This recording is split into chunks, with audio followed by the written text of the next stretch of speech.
My first contract was in New Jersey and I drove the 22 hours to get there, and I almost turned around and went back home, and I'm glad I didn't because it was a great experience and I loved it there. So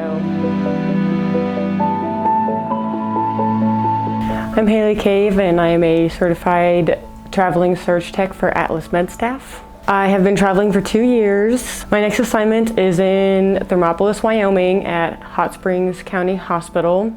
I'm familiar with the area. I spent a year in Wyoming, 1 contract in Warland, which was a half-hour away from there, and then 2 contracts in Douglas, which is down by Casper. So I'm excited to spend more time in Wyoming, spend the winter there maybe. I don't know how excited I am about a Wyoming winter, but I'll be delivering a lot of babies, so we'll see how that goes.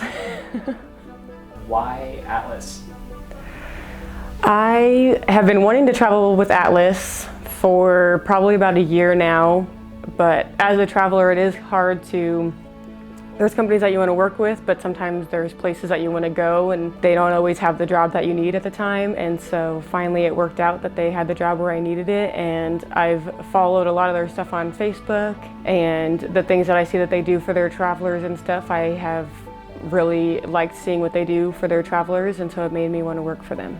My advice to other techs or first-time travelers is just go out and see the place that you're at. Don't be afraid to make friends and to hang out with people that you work with. Basically just enjoy it, and don't let your first contract determine if you travel anymore or not, because my first contract was in New Jersey and I drove the 22 hours to get there, and I almost turned around and went back home, and I'm glad I didn't because it was a great experience and I loved it there. So even though it was scary, I definitely recommend it, and like I said, don't let your first travel assignment deter you away from doing another one.